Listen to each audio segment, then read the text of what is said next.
Capítulo 5. João, o apóstolo do amor. E um de seus discípulos, a quem Jesus amava, estava reclinado ao lado de Jesus. João 13 versículo 23. O apóstolo João nos é familiar porque escreveu boa parte do Novo Testamento. Ele foi o autor humano de um evangelho e de 3 epístolas com seu nome, bem como do livro de Apocalipse. Além de Lucas e do apóstolo Paulo, João escreveu mais do Novo Testamento do que qualquer outro autor humano. A escrita é, portanto, cheia de detalhes sobre sua personalidade e caráter. Na verdade, muito do que sabemos sobre João é extraído de seus próprios escritos. Vemos, por meio de seu evangelho, como ele vê Jesus. Observamos em suas epístolas como ele se relaciona com a igreja. E no livro do Apocalipse vemos até o futuro por meio de visões dadas a ele por Deus. Tanto as Escrituras quanto a história dizem que João desempenhou um papel importante na igreja primitiva. Claro, ele fazia parte do círculo íntimo do Senhor, mas não era a personalidade dominante naquele grupo. Era o irmão mais novo de Tiago e embora nos primeiros 12 capítulos dos Atos dos Apóstolos apareça como companheiro frequente de Pedro, mantém a primazia enquanto João ocupa um segundo plano. Mas Juan também teve sua vez de liderar. Em última análise, porque sobreviveu aos outros, cumpriu um papel único e patriarcal na igreja primitiva, um papel que durou até perto do final do primeiro século e se estendeu até a Ásia Menor. Sua influência pessoal foi, portanto, indelevelmente marcada na igreja primitiva, bem na era pós-apostólica. Quase tudo o que observamos sobre a personalidade e caráter de Jacobo também observamos em Juan, o jovem integrante da dupla, irmãos Boanerges. Os dois tinham temperamentos semelhantes e, como apontamos no capítulo anterior, são inseparáveis nos relatos evangélicos. João estava com Tiago, pronto para invocar fogo do céu contra os samaritanos. Ele também estava no meio do debate sobre qual dos discípulos era o mais importante. Seu zelo e ambição espelhavam o zelo e a ambição de seu irmão mais velho. Portanto, é ainda mais notável que João tenha sido frequentemente chamado de o apóstolo do amor.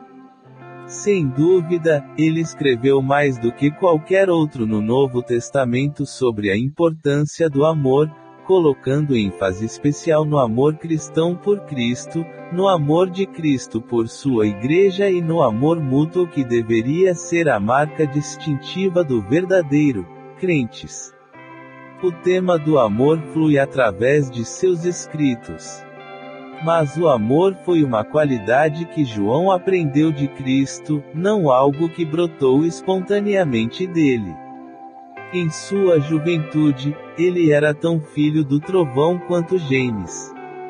Se você acha que João é a pessoa que muitas vezes é retratada na arte medieval como um sujeito manso, meigo e pálido, descansando a cabeça no ombro de Jesus, olhando para ele com os olhos de uma pomba distraída, esqueça essa caricatura.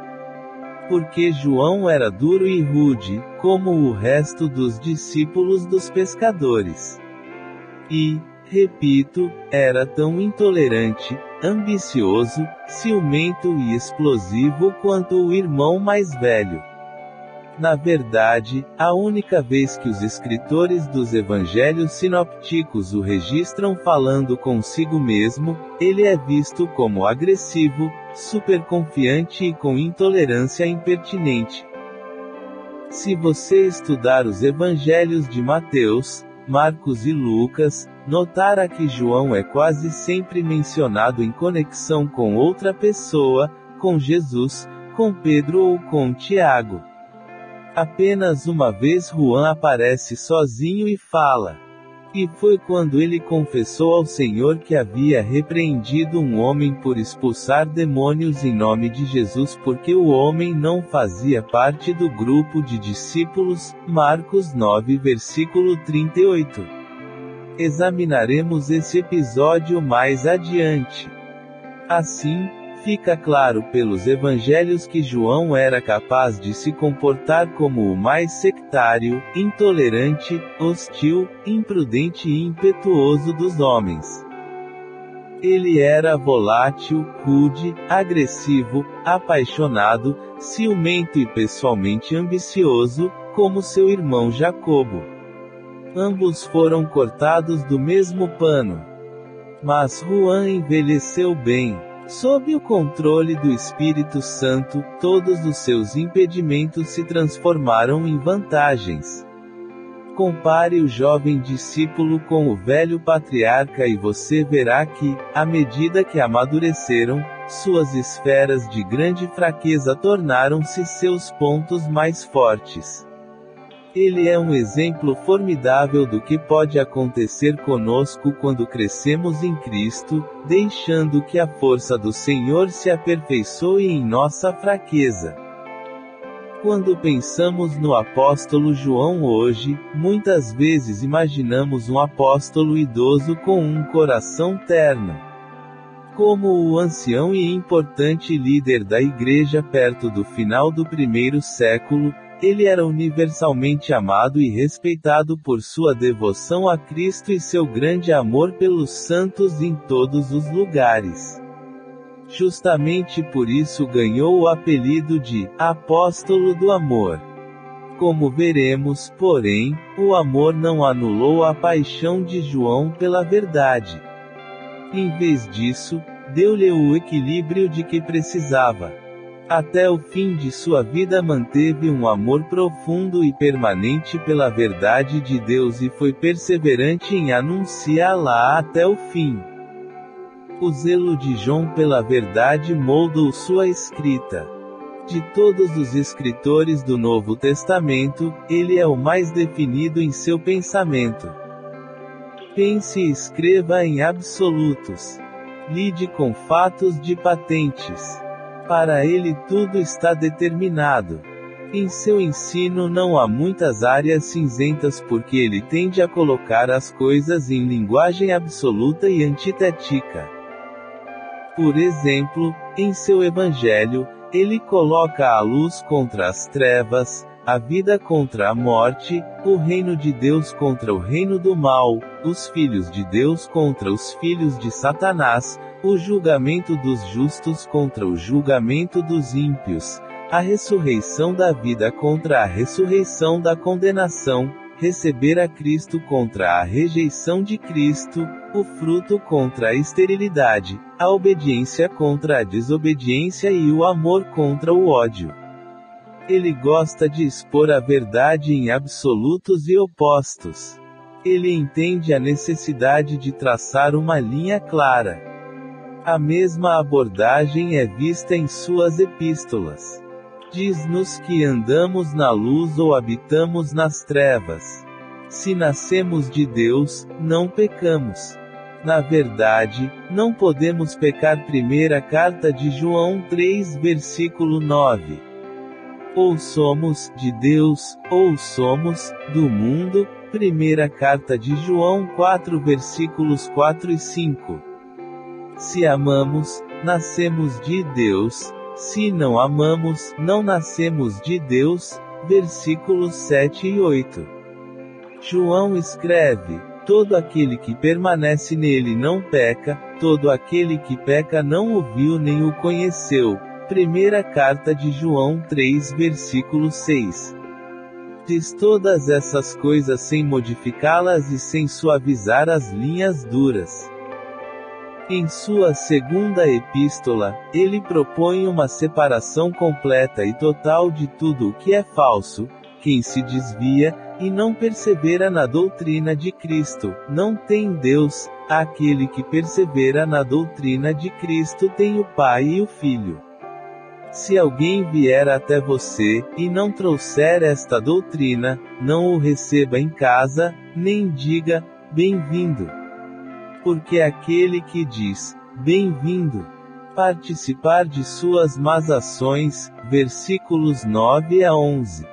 A sua terceira epístola termina com estas palavras do versículo 11, quem faz o bem é de Deus, mas quem pratica o mal não viu a Deus. Juan escreve em preto e branco. É claro que, ao escrever tais coisas, ele sabe e entende muito bem que os crentes pecam. Compare 1 João 2, versículo 1, e capítulo 1, versículos 8 e 10, mas ele não elabora ou desenvolve o ponto. Sua principal preocupação é com o padrão de uma vida pessoal como um todo. Ele quer enfatizar o fato de que a justiça, não o pecado, é o princípio governante na vida de um verdadeiro crente. Aqueles que leem João descuidadamente ou superficialmente podem pensar que não há exceções para o que ele está dizendo. Paulo é o apóstolo das exceções. Ele leva tempo para explicar a luta que todos os crentes experimentam em suas vidas com o pecado. Romanos 7.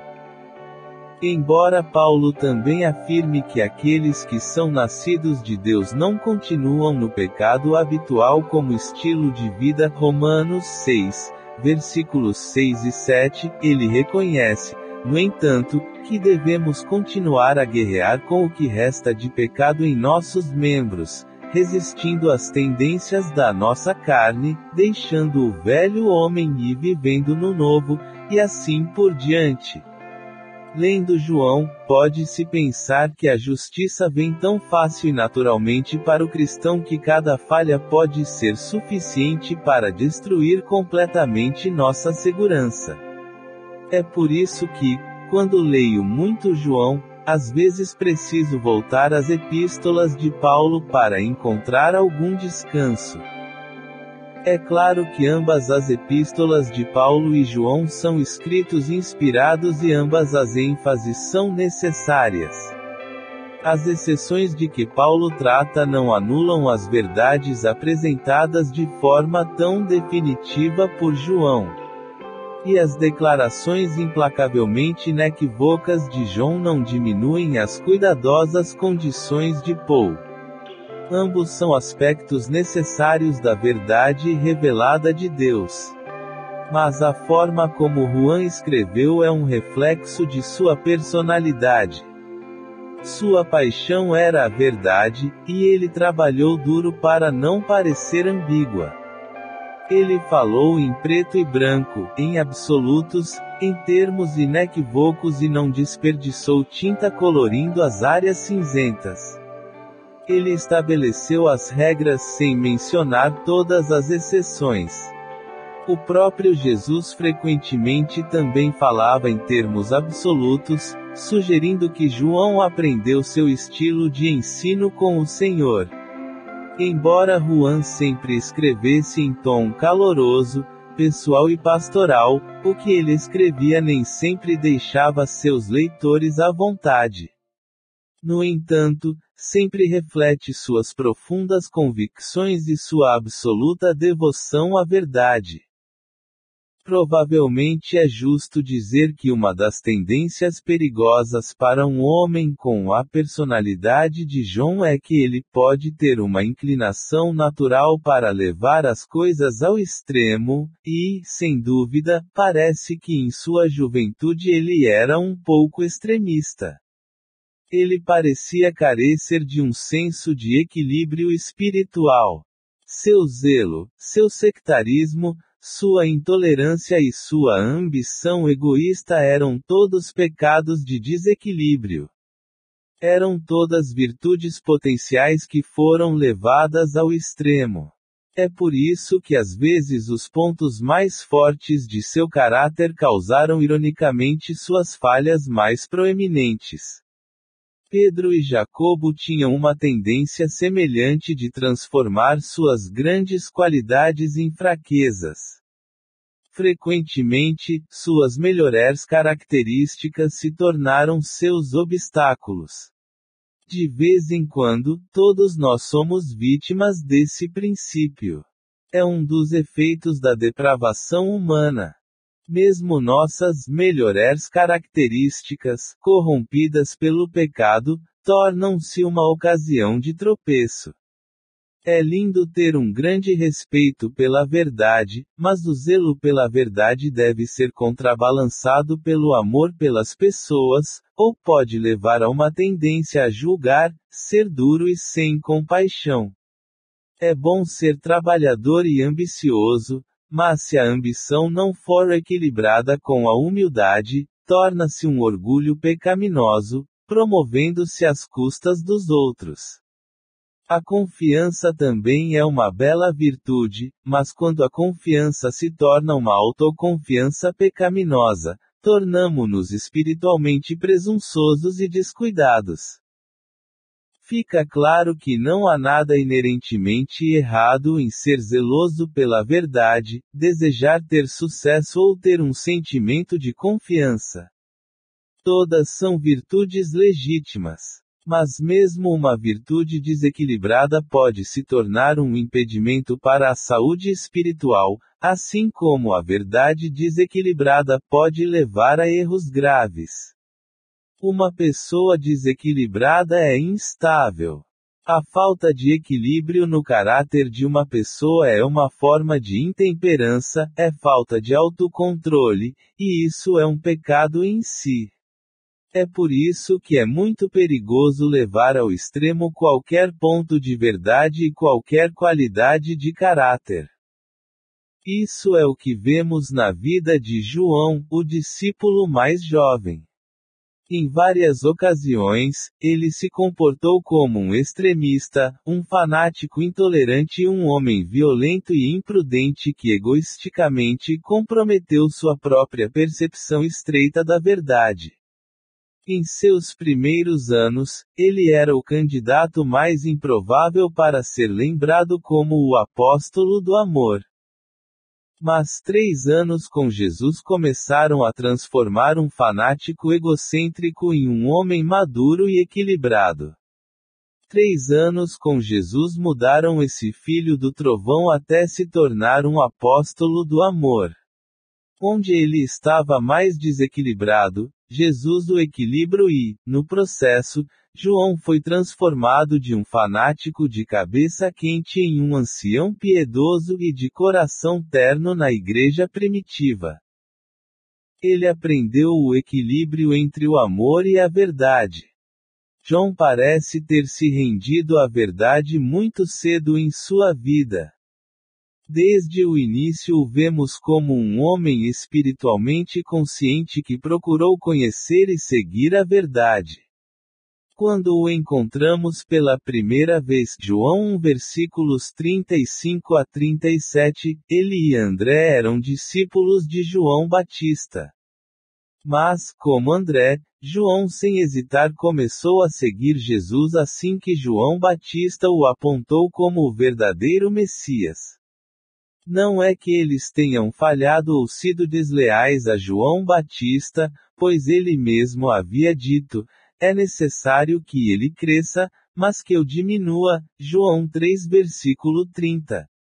João, o discípulo, estava interessado na verdade, ele não havia seguido João Batista procurando estabelecer um culto à personalidade. Portanto, ele o deixou para seguir Jesus assim que João o identificou claramente como o Cordeiro de Deus.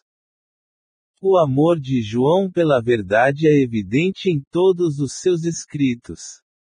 Em seu evangelho ele usa a palavra grega para verdade 25 vezes, e mais 20 vezes em suas epístolas. Ele escreveu: não tenho alegria maior do que esta, ouvir que meus filhos andam na verdade. Terceira carta de João 4. Seu epíteto mais eloquente para alguém que afirmava ser um crente enquanto andava no escuro era descrevê-lo como um mentiroso, e a verdade não está nele. 1 João 2 versículo 4, compare 1 versículos 6 e 8. Ninguém em todas as Escrituras, exceto o próprio Senhor, poderia exaltar mais o conceito puro da verdade. Mas às vezes, em sua juventude, o zelo de João pela verdade carecia de amor e compaixão pelas pessoas. Eu precisava aprender o equilíbrio.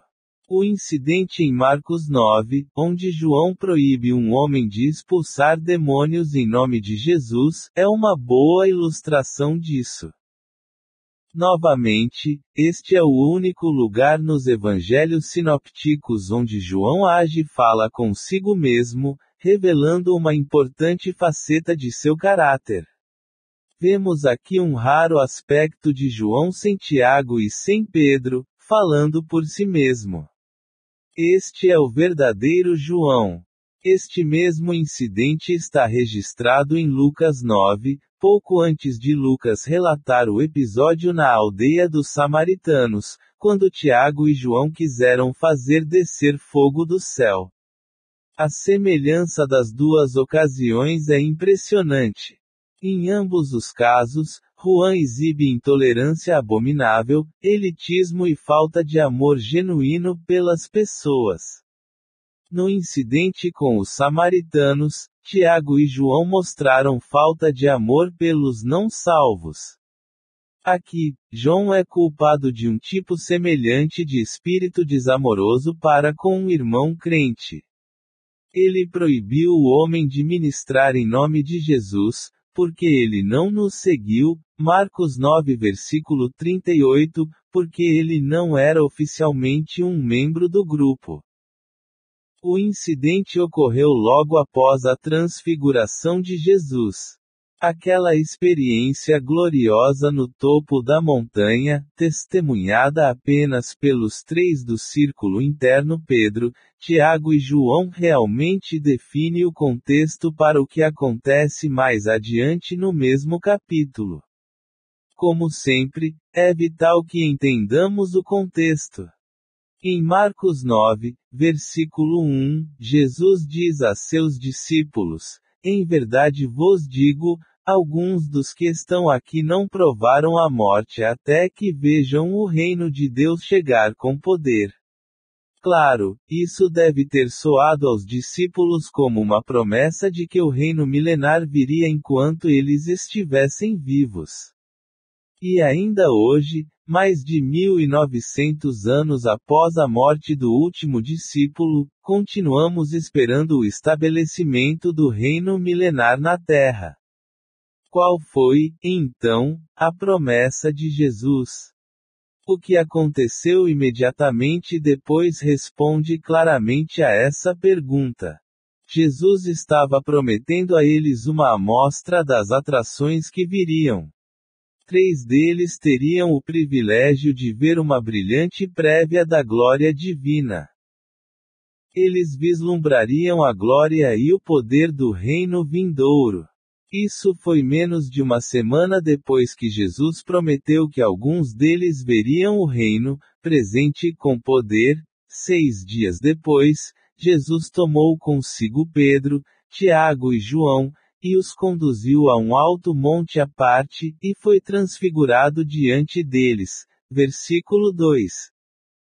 Jesus tomou os 3 em quem mais confiava, seus discípulos e amigos mais próximos, e os levou a uma montanha, onde retirou o véu de sua condição humana para que a glória de Deus, ou Shekinah, traduzido em hebraico, a essência da natureza do Deus eterno, brilhará com um brilho impressionante. Suas vestes tornaram-se deslumbrantes, muito brancas, como a neve, tão brancas que nenhuma lavadeira na terra poderia torná-las tão brancas. Versículo 3. Mateus diz que o que eles viram foi tão impressionante que os discípulos caíram com o rosto no chão. Mateus 17, versículo 6. Ninguém na Terra havia experimentado algo remotamente semelhante desde que Moisés viu as costas de Deus depois de se refugiar na fenda de uma rocha para não ver plenamente a sua glória. Êxodo 33 versículo 20 a 23. Sem dúvida, foi uma experiência transcendental, algo que os discípulos jamais haviam imaginado. E como se isso não bastasse, Elias apareceu a eles com Moisés, que estavam conversando com Jesus. Marcos 9 versículo 4. De acordo com o versículo 6, os discípulos ficaram com tanto medo que não sabiam do que estavam falando. Pedro, num típico desabafo dele, falou assim mesmo, e disse: Mestre, é bom para nós estarmos aqui, e façamos 3 tendas, uma para ti, uma para Moisés e outra para Elias. Versículo 5. Certamente Pedro pensou que essas aparições de Elias e Moisés significavam a inauguração do reino e estava ansioso para torná-lo permanente.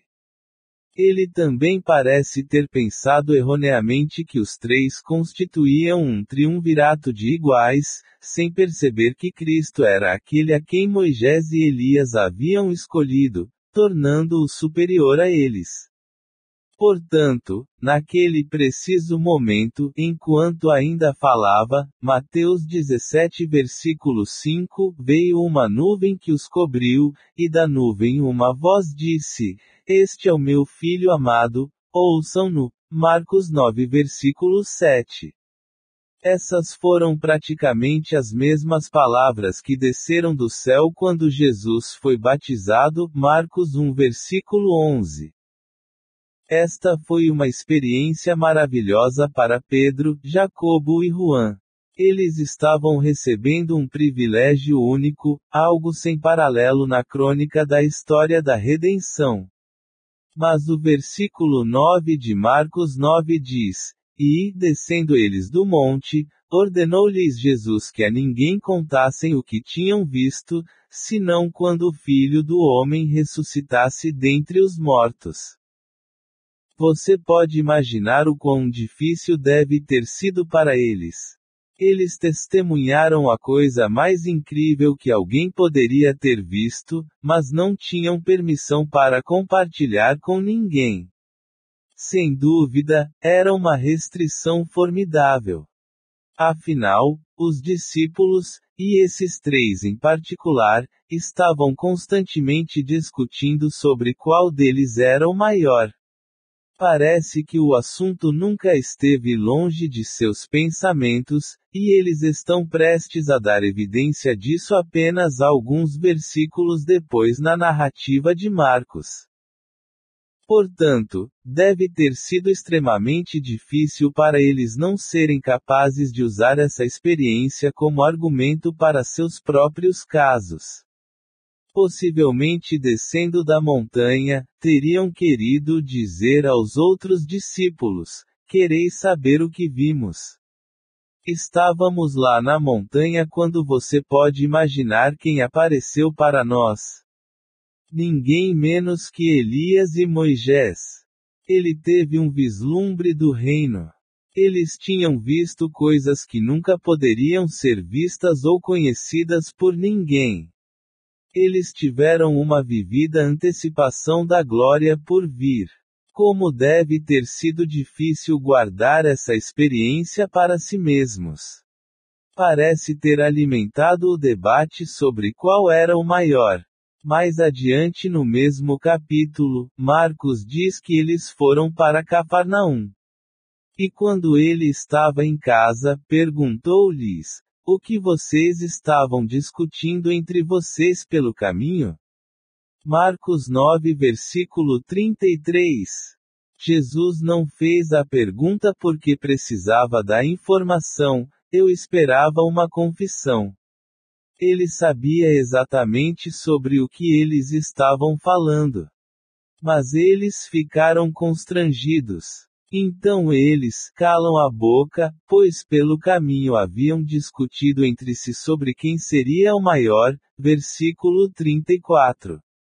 Não é difícil imaginar como começou a discussão. Pedro, Jacobo e Juan, cheios de confiança depois da experiência na montanha, certamente sentiram que agora estavam em uma posição vantajosa. Eles tinham visto coisas tão maravilhosas que não tinham permissão para falar sobre elas. E provavelmente cada um esperava ver algum sinal que confirmasse que ele era o maior dos três.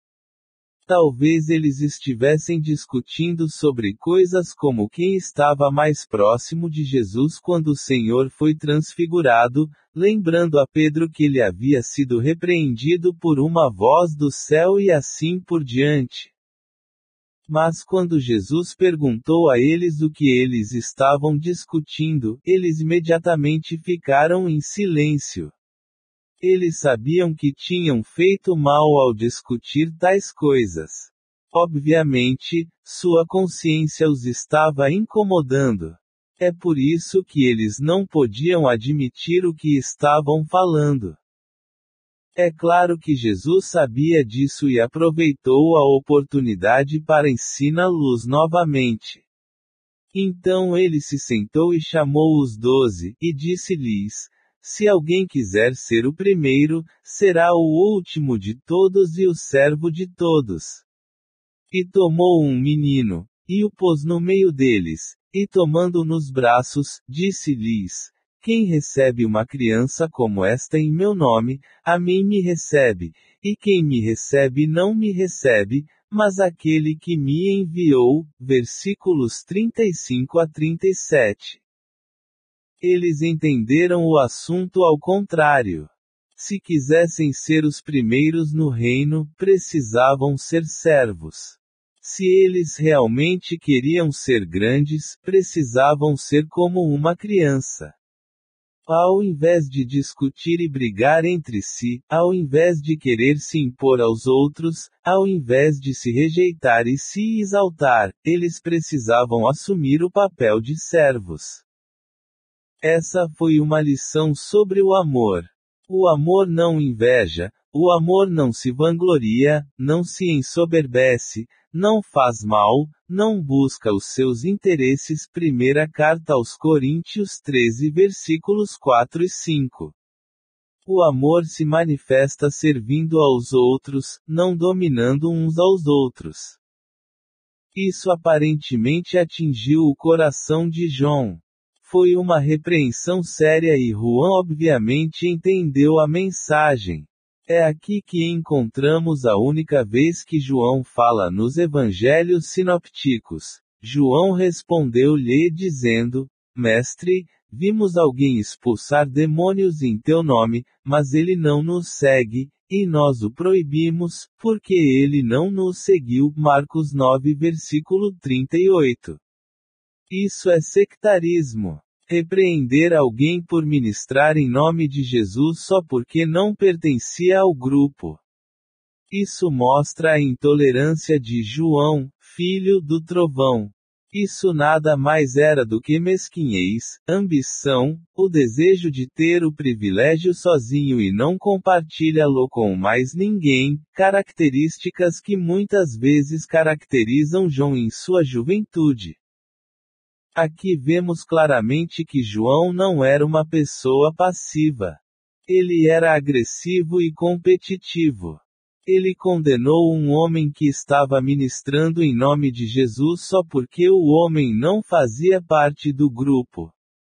João interveio e tentou acabar com o ministério do homem por nenhuma outra razão além disso.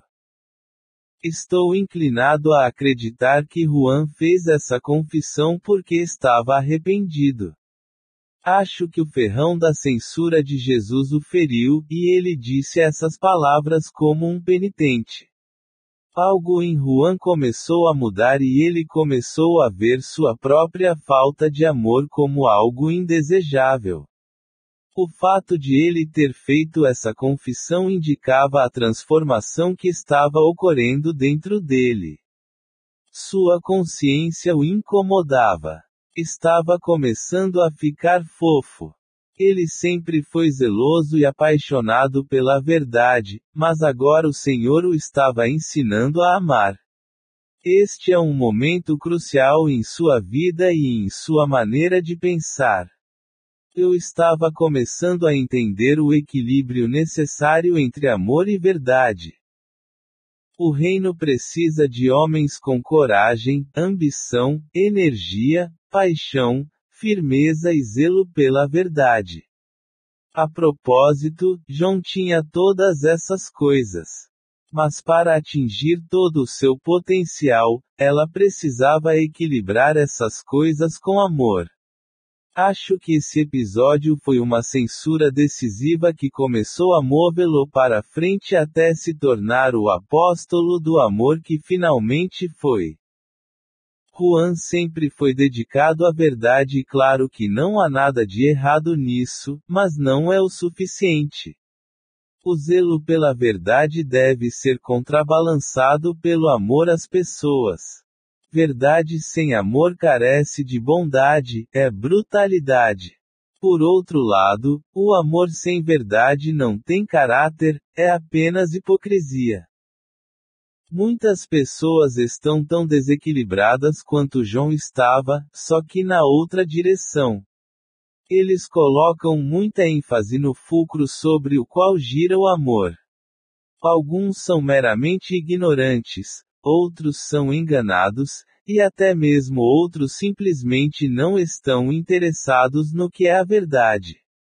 Em cada caso, perde-se a verdade e todos ficam no erro, envolvidos num sentimentalismo frívolo e tolerante, que nada mais é do que um pobre substituto do amor.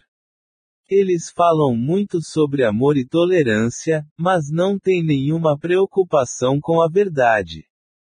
Portanto, mesmo o amor de que falam é um amor manchado, contaminado.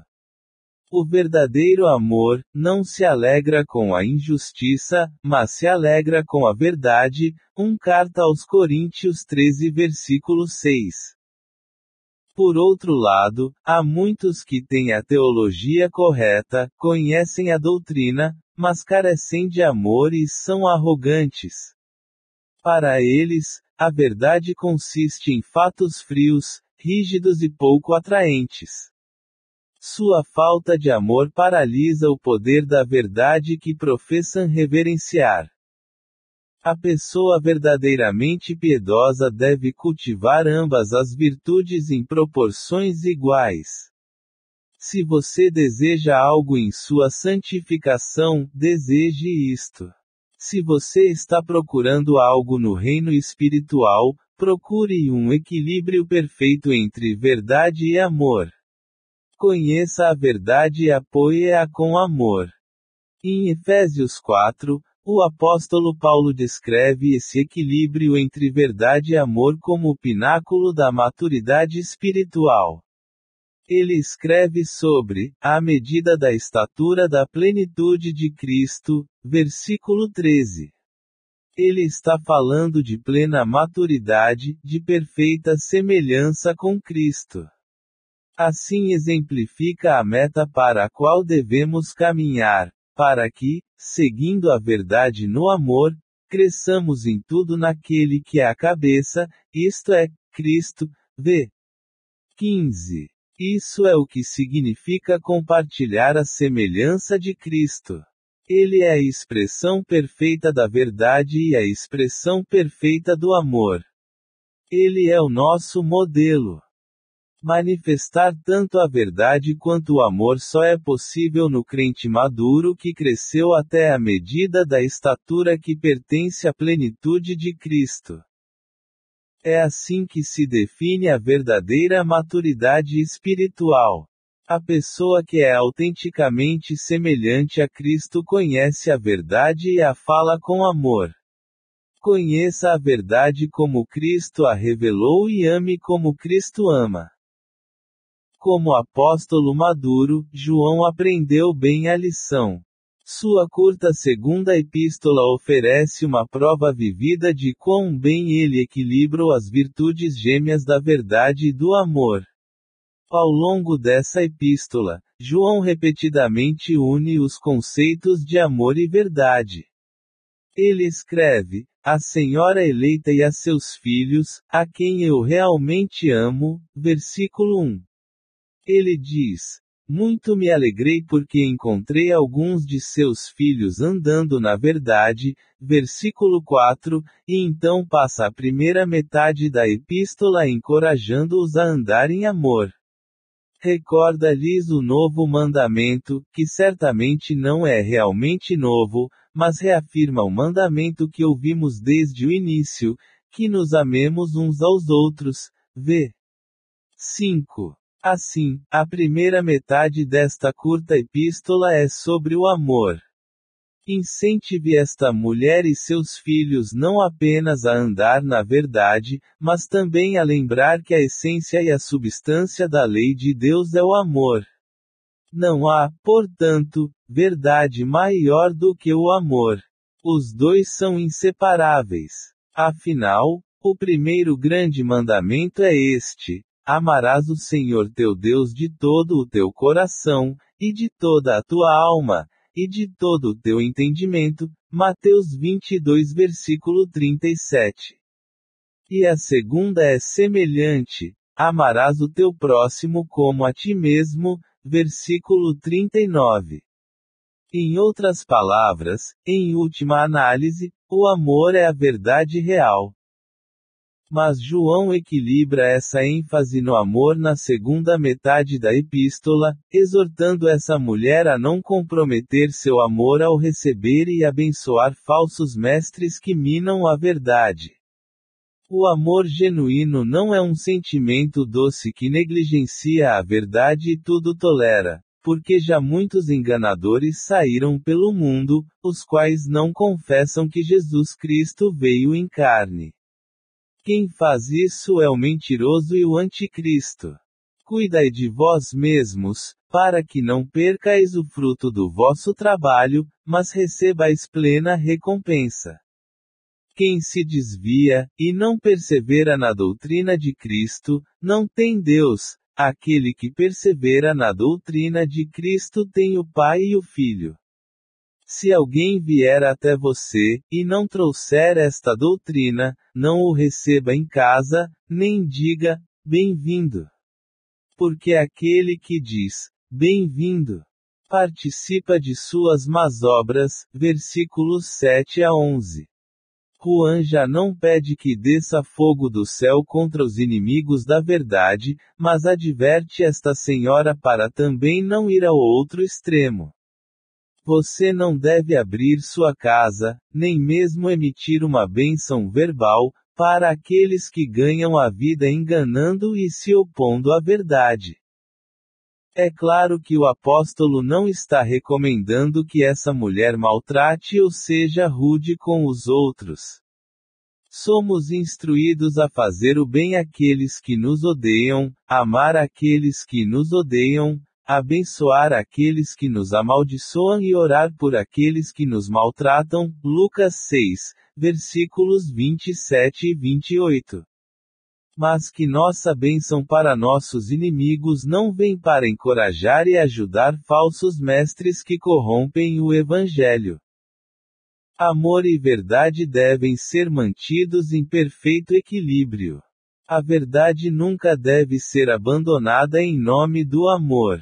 Tampouco o amor deve ser deposto em nome da verdade. Foi isso que João aprendeu com Jesus e deu a ele o equilíbrio de que tanto precisava.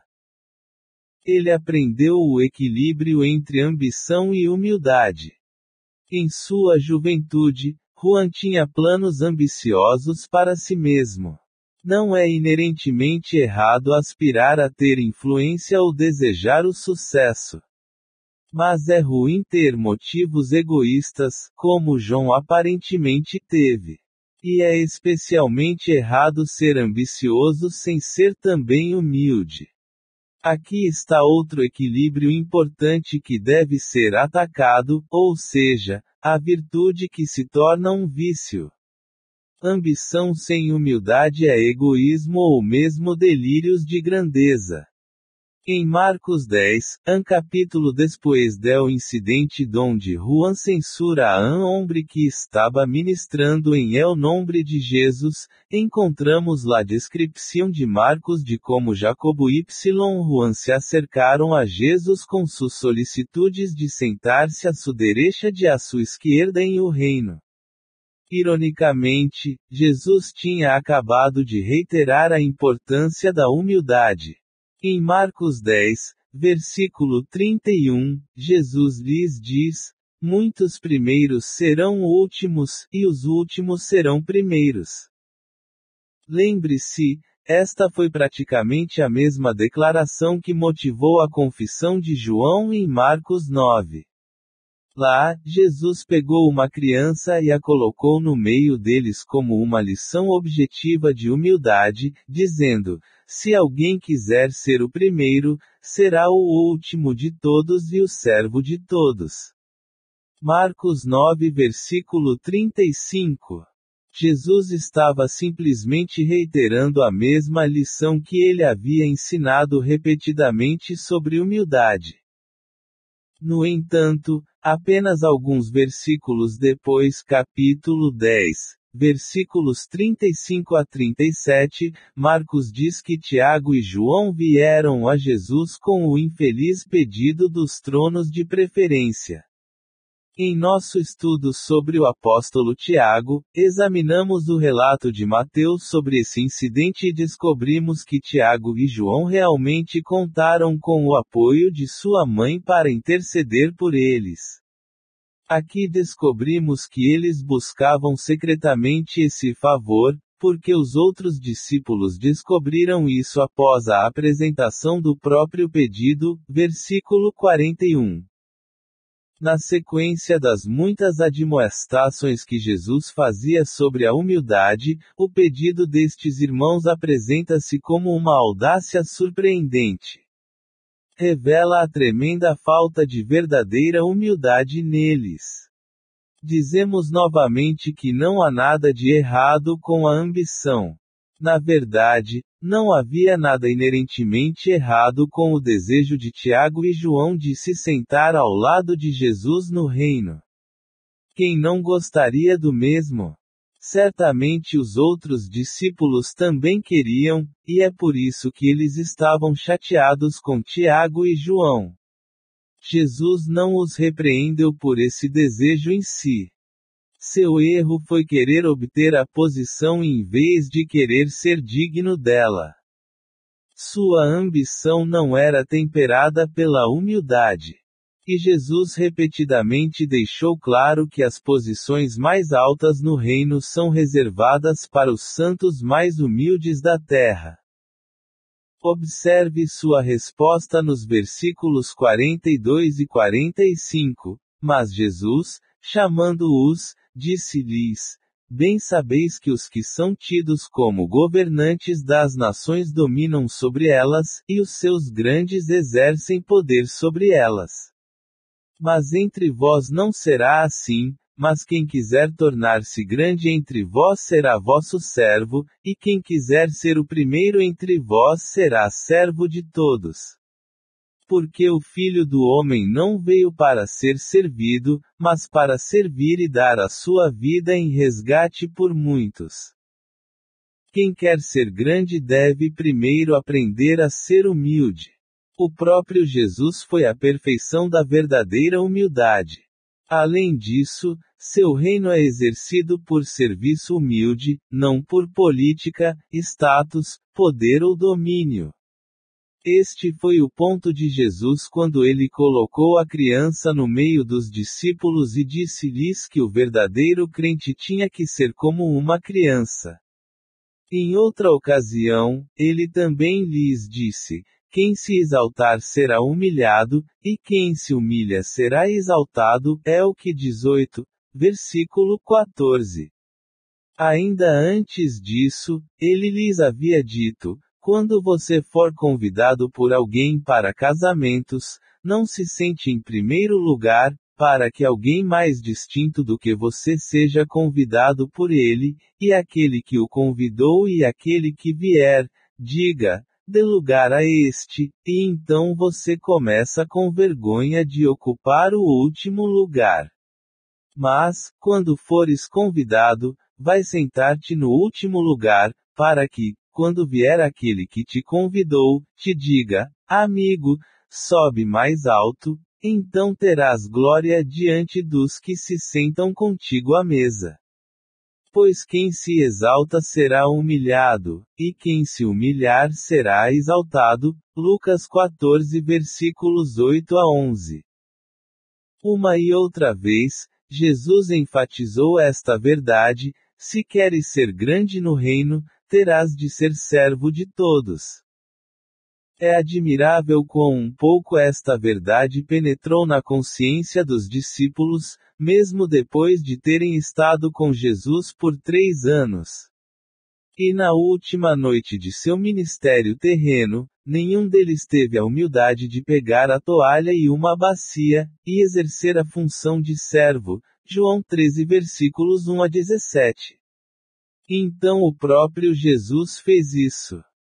Por fim, Juan aprendeu qual é o equilíbrio entre ambição e humildade. De fato, a humildade é uma das grandes virtudes destacadas em seus escritos. Ao longo do Evangelho de João, por exemplo, ele não menciona o nome dela nenhuma vez. O único João mencionado pelo nome no Evangelho de João é João Batista. O apóstolo João se recusa a falar de si mesmo em referência a si mesmo. Em vez disso, ele fala sobre ele em referência a Jesus. Ele nunca se coloca em primeiro plano como um herói, em vez disso, usa todas as referências a si mesmo para honrar Jesus. Em vez de escrever seu nome, o que chamaria a atenção para ele, ele se refere a si mesmo como um dos seus discípulos, a quem Jesus amava. João 13 versículo 23, capítulo 20 versículo 2, e capítulo 21 versículos 7 e 20, dando glória a Jesus por ter amado este homem. Na verdade, ele parece maravilhado com a maravilha de que Jesus o amava. É claro que, de acordo com João 13, versículos 1 e 2, Jesus amou perfeitamente todos os seus apóstolos. Mas parece que Juan captou essa realidade de maneira singular e se sentiu humilhado por ela. Na verdade, o Evangelho de João é o único que registra em detalhes o ato de Jesus lavar os pés de seus discípulos. É claro que a própria humildade de Jesus na noite em que foi traído causou uma forte impressão em João. A humildade de João também é aparente na maneira gentil como ele se dirige a seus leitores em cada uma de suas epístolas. Ele os chama de filhinhos, amados, e se inclui como irmão e filho de Deus. Compare a primeira carta de João 3, versículo 2.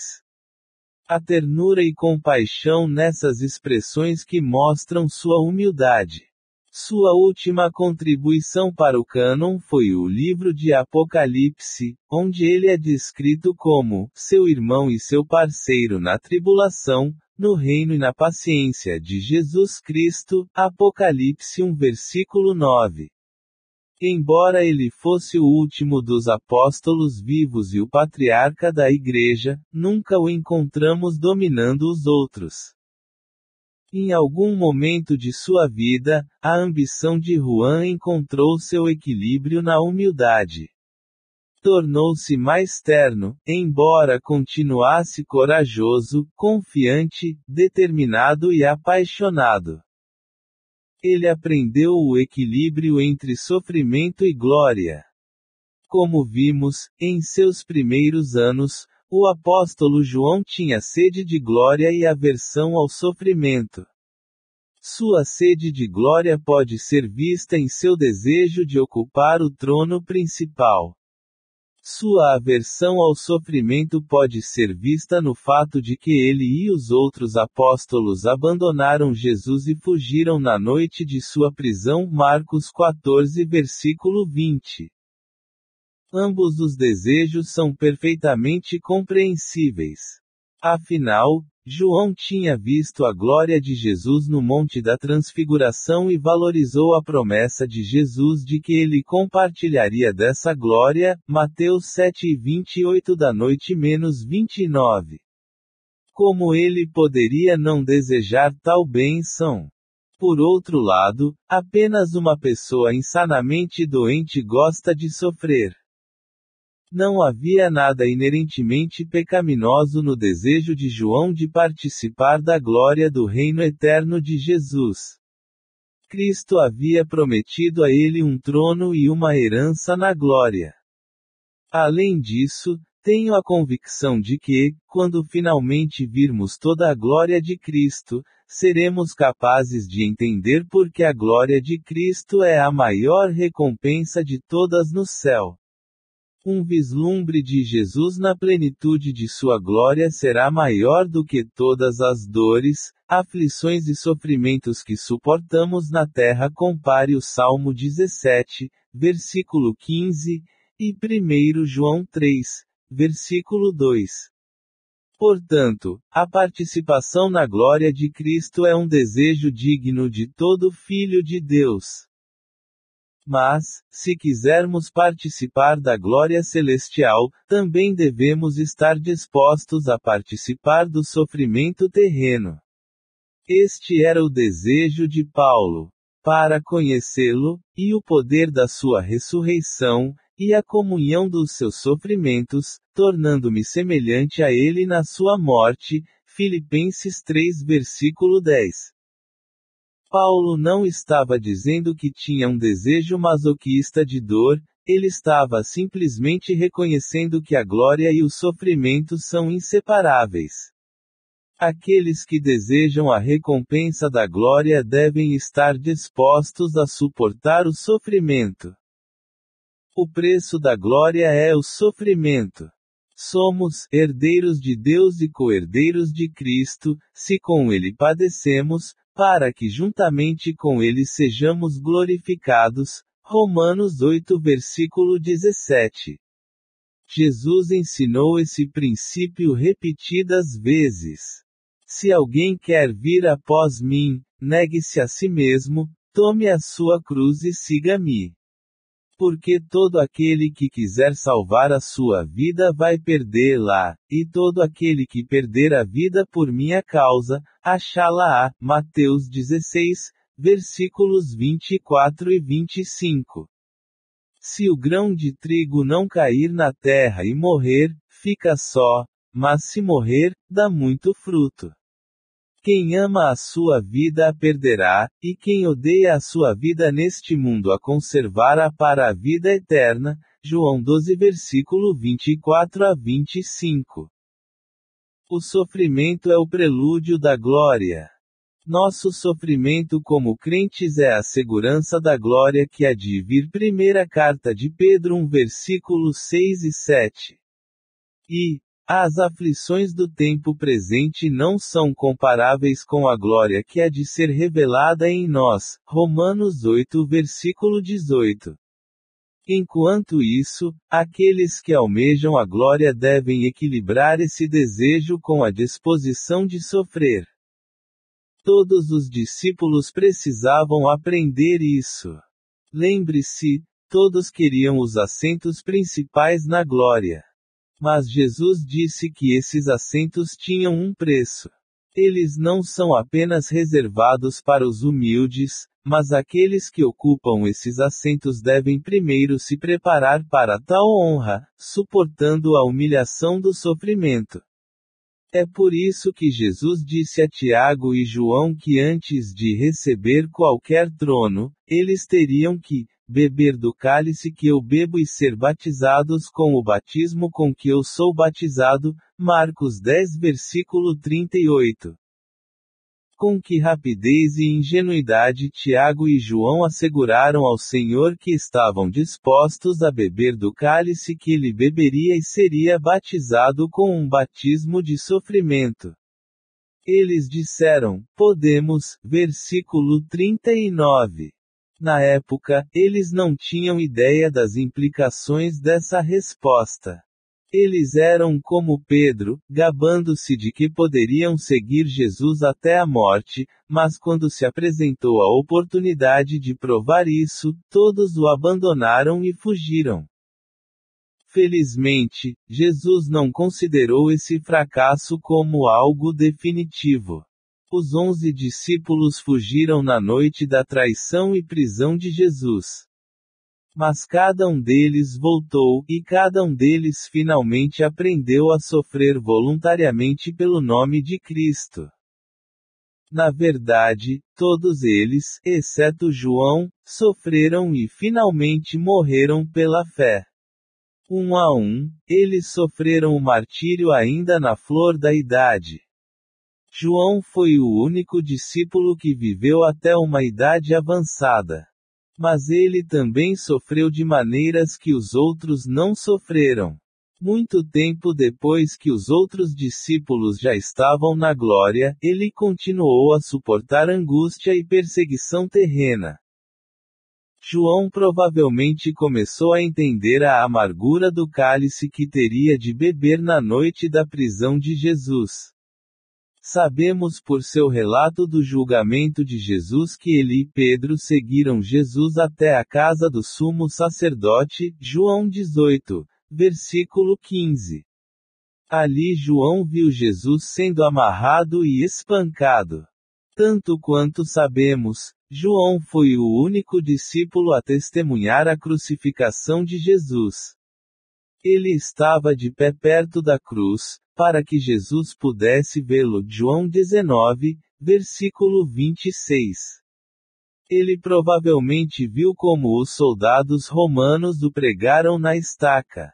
Ele estava lá quando um soldado finalmente perfura o lado de seu senhor com uma lança. E talvez, enquanto observava, lembrou-se de que estava disposto a batizar com esse batismo. Nesse caso, João deve ter percebido o quão horrível era o cálice que ele havia oferecido para beber tão levianamente. Quando o irmão de João, Tiago, se tornou o primeiro mártir da igreja cristã, João sentiu a perda mais pessoalmente do que os outros, e como os discípulos foram martirizados um a um, João sofreu a angústia e a dor dessas perdas. Aqueles homens tinham sido seus amigos e companheiros. Logo, ele foi deixado sozinho. De alguma forma, esse pode ter sido o sofrimento mais doloroso de todos. Praticamente todas as fontes confiáveis da história da igreja primitiva atestam o fato de que João se tornou o pastor da igreja que o apóstolo Paulo fundou em Éfeso. De lá, durante a grande perseguição à igreja realizada pelo imperador romano Domiciano, irmão e sucessor de Tito, que foi quem destruiu Jerusalém, João foi banido para uma comunidade carcerária em Patmos, uma das pequenas ilhas das Esporeides. Sul ou Dodecaneso no Mar Egeu, na costa ocidental da Turquia moderna. Ele viveu em uma caverna e foi lá que ele recebeu e escreveu as visões apocalípticas descritas no livro de Apocalipse. Compare Apocalipse 1 versículo 9. Estive na caverna onde se acredita que João viveu e onde se acredita ter escrito o Apocalipse. É um lugar especialmente inóspito para um homem idoso. Ele foi separado daqueles que amava, tratado com crueldade, feito dormir em um bloco de pedra com uma pedra como cabeceira enquanto os anos passavam lentamente. Mas Juan aprendeu a suportar o sofrimento. Em nenhuma de suas epístolas nem no livro do Apocalipse se encontra uma única queixa sobre seus sofrimentos. Sabe-se que escreveu o Apocalipse nas mais extremas aflições e privações, mas faz muito pouca referência às suas dificuldades, referindo-se a ele como teu irmão e teu companheiro na tribulação, no reino e na paciência de Jesus Cristo. Apocalipse 1 versículo 9. Observe que na mesma frase em que menciona tribulação, ele fala da paciência que lhe permitiu suportar o sofrimento com bom ânimo. Ele olhou calmamente para o futuro, para o dia em que participaria da prometida glória do reino. Este é o equilíbrio certo e uma perspectiva saudável. Ele aprendera a olhar além de seus sofrimentos terrenos em antecipação à glória celestial. John tinha entendido a mensagem. Ele havia aprendido as lições. Ele havia entendido o caráter de Cristo de maneira poderosa. E ele se tornou um modelo humano excepcional do que um caráter justo e semelhante a Cristo deveria ser. Uma prova impressionante disso pode ser vista em uma ilustração ao pé da cruz. Lembre-se de que João é o único dos apóstolos que o relato bíblico diz ter sido testemunha ocular da crucificação. O próprio João descreve a cena em que Jesus olhou da cruz e viu sua mãe, Maria, junto com sua irmã, a outra Maria, esposa de Cleopas, Maria Madalena e João 19, versículo 25. João escreve: Jesus, vendo ali perto sua mãe e o discípulo a quem ele amava, disse à sua mãe: Mulher, eis aí o teu filho. Então disse ao discípulo: Eis aí tua mãe. E desde aquela hora o discípulo a recebeu em sua casa. Versículos 26 e 27. Obviamente, Juan havia aprendido as lições que precisava aprender. Ele havia aprendido a ser humilde, um servo amoroso, caso contrário, Jesus não teria lhe dado os cuidados de sua própria mãe. A Pedro ele disse: Apacenta as minhas ovelhas, João 21 versículo 17. Ele disse a Juan: Cuide da minha mãe. Várias testemunhas na história da igreja primitiva afirmam que João nunca deixou Jerusalém e que nunca deixou de cuidar de Maria até ela morrer. Juan me lembra alguns formandos do seminário que conheci, inclusive eu, quando jovem. Lembro-me de quando saí do seminário. Ele estava cheio de verdade, mas sem paciência. Foi uma forte tentação invadir a igreja, espalhar a verdade sobre todos os presentes e esperar uma resposta imediata. Precisei aprender a ser paciente, a ser tolerante e misericordioso, a conceder graça, a perdoar, a ser terno, compassivo, enfim, a ter todas as características do amor. É lindo ser ousado e impetuoso, mas o amor é o equilíbrio necessário. Juan é um excelente modelo para esses jovens. Pode parecer surpreendente que Jesus amasse um homem que queria queimar os samaritanos vivos, um homem obcecado por status e posição, um homem que o abandonou e fugiu em vez de sofrer por seu nome. Mas, ao amar João, Jesus fez dele um homem diferente, um homem que demonstrou o mesmo tipo de amor que Jesus havia demonstrado.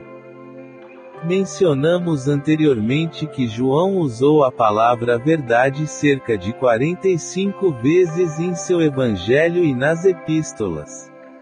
Mas é interessante notar que ele também usou a palavra amor mais de 80 vezes. Claramente, ele aprendeu o equilíbrio que Cristo lhe ensinou. Ele aprendeu a amar os outros como o Senhor o amou. O amor se tornou a âncora e a peça central da verdade com a qual ele tanto se importava. Na verdade, A teologia de João é melhor descrita como uma teologia do amor. Ele ensinou que Deus é um Deus de amor, que Deus amou seu próprio Filho, que Deus amou o mundo, que Deus é amado por Cristo, que Cristo amou seus discípulos, que os discípulos de Cristo amaram, que todos os homens deveriam amar a Cristo, que devemos amar uns aos outros. E esse amor cumpre a lei. O amor era uma parte crítica de cada elemento do ensinamento de João. Era o tema dominante de sua teologia. E, no entanto, seu amor nunca deslizou para um sentimentalismo indulgente. Até o fim de sua vida, Juan permaneceu um ardente defensor da verdade. Ele não perdeu nenhuma de suas intolerâncias pela mentira. Em suas epístolas, escritas perto do fim de sua vida, ele continuou a denunciar cristologias equivocadas, escrevendo contra as ilusões que se opõem ao cristianismo, contra o pecado e contra a imoralidade. Nesse sentido, ele foi o filho do trovão até o fim. Acredito que o Senhor sabia que o mais poderoso defensor do amor precisava ser um homem que nunca abrisse mão da verdade. Outra palavra favorita de João era testemunho. Ele o usou cerca de 70 vezes. Refere-se ao testemunho de João Batista, ao testemunho das Escrituras, ao testemunho do Pai, ao testemunho de Cristo, ao testemunho de milagres, ao testemunho do Espírito Santo e ao testemunho dos apóstolos. Em cada caso, estes foram testemunhos da verdade. Assim, seu amor pela verdade permaneceu inalterável. Na verdade, estou convencido de que João colocou a cabeça no ombro de Jesus, João 13 versículo 3, não apenas porque desfrutou do amor puro que seu Senhor lhe deu, mas também porque queria ouvir cada palavra de verdade que saiu da boca de Cristo. João morreu, de acordo com a maioria dos relatos, por volta de 98 DC, durante o reinado do imperador Trajano. Jerônimo diz em seu comentário sobre Gálatas que o idoso apóstolo João estava tão fraco em seus últimos dias em Éfeso que eles tiveram que carregá-lo para a igreja. Uma frase estava constantemente em seus lábios: queridos filhos, amem-se uns aos outros. Quando perguntado por que ele sempre dizia isso, ele respondeu: é o mandamento do Senhor, e se apenas isso for feito, basta. Assim, os pescadores da Galileia, Pedro, André, Tiago e João tornaram-se pescadores de homens em escala tremenda, trazendo almas para a igreja. De certa forma, por meio de seu testemunho nos evangelhos e em suas epístolas, eles ainda estão lançando suas redes ao mar do mundo. Eles continuam a levar multidões de pessoas a Cristo. Embora fossem homens comuns, a vocação deles não tinha nada em comum.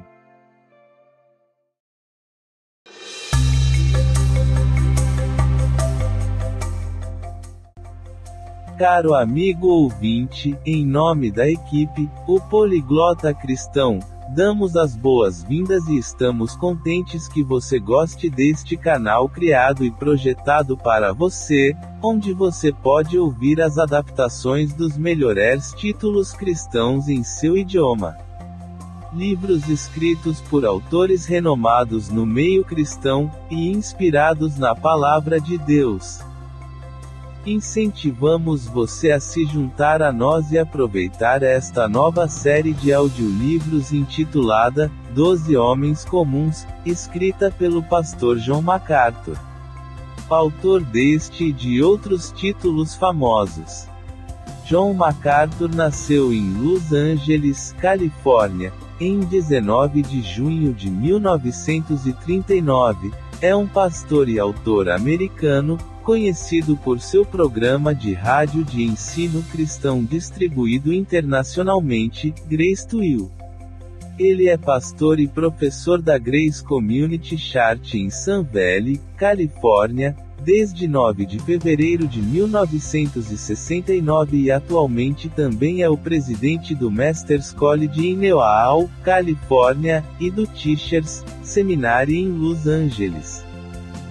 Ao contrário da crença popular, não precisamos ser perfeitos para fazer a obra de Deus.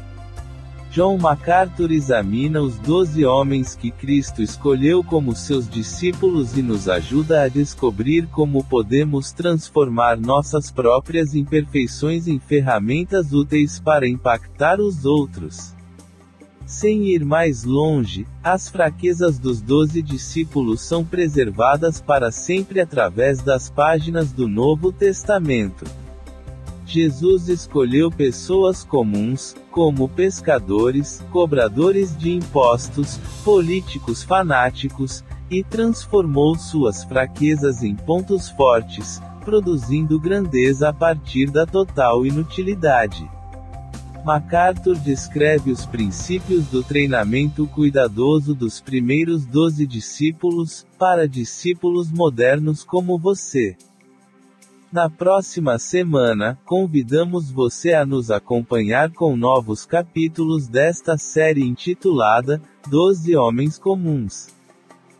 E se você gostou deste vídeo e do canal, encorajamos você a nos apoiar a crescer dando likes e se inscrevendo para que possamos continuar trabalhando para trazer o melhor conteúdo para você. Até a próxima semana. Deus te abençoe.